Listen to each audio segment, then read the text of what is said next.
All right. So chapter review. Name the factors that contribute to foodborne illnesses or foodborne diseases.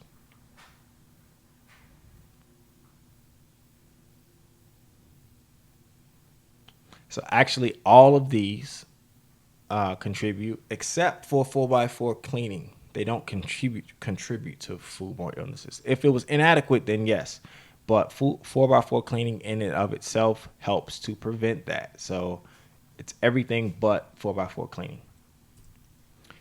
And this one, list the ways to control pathogens.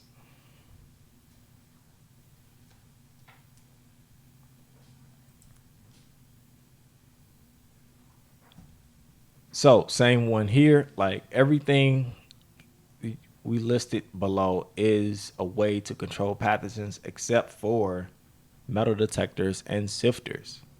And we are done with biological